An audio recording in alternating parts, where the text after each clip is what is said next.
Hi everybody, Shabri Bird here, Quantum Agriculture, here with Hugh Lovel, my beloved, in our fenced-in garden, which is another story. At least we don't have any deer and no wallabies or kangaroos, of course. So actually, there was a hole in the fence over here. I plugged it. I plugged it several times. The deer were getting under the fence right there. Yep. All right, so the deer were getting under the fence right there. Yeah, and they have made their path. Our garden guardian. So, okay, let's talk about what you're doing here, Hugh. Yeah, well, I'm harvesting mulch. I've grown a bunch of biomass. You can see it here, the crimson clover, the peas, the barley, the rye and wheat, and vetch too in some places. And when did you plant this? I planted this back in October. Okay.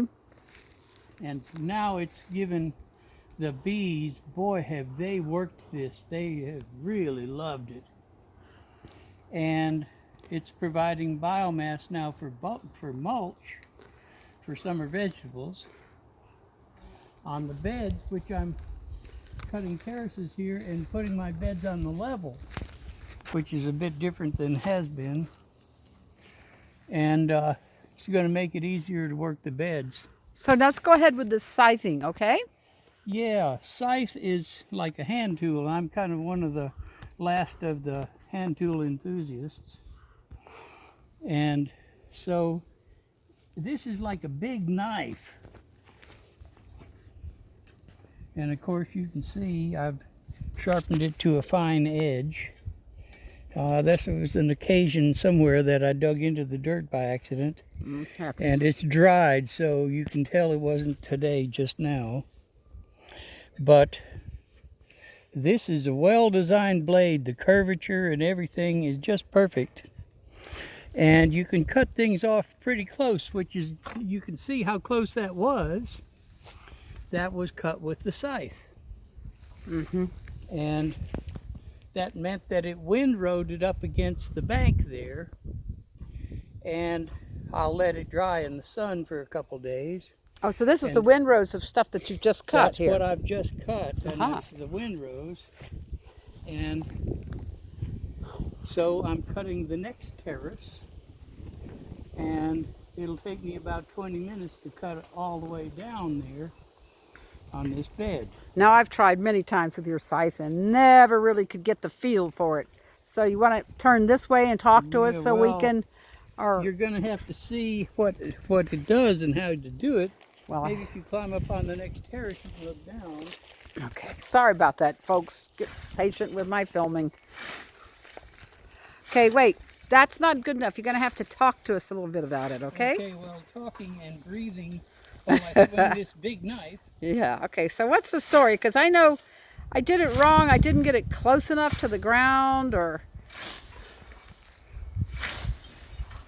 This blade is tilted slightly. I see it. So that when you slide it along the surface of the soil, then it slices it off like you were slicing a loaf of bread. But you've got to slide it. That's going to mean that the edge of the blade is an inch or two off of the soil. That's some control. So otherwise, you'd be chopping into the soil and you'd lose your edge and nothing flat. So, do you need a lot of physical strength? It seems there's some balances between the two handle par here things that... Yeah, well, this is a poorly designed handle. It flops all over the place and pinches your fingers so that you get little blood blisters if you're not careful. And so I'm going to have to fix that. That's got to be redesigned. But in any event,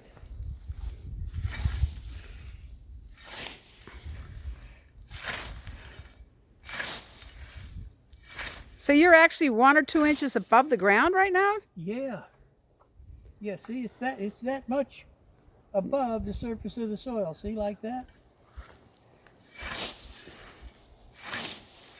And because it was lodged all over the place and everything, it makes it more difficult. But what do you mean by lodged?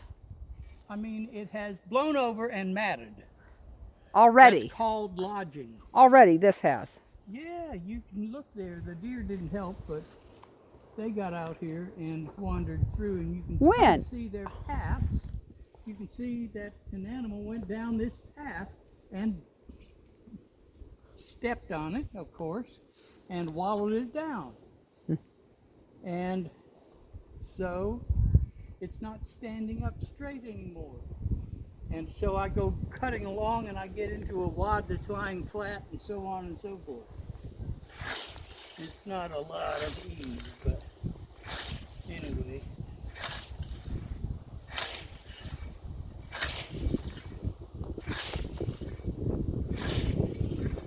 Thank you, Hugh.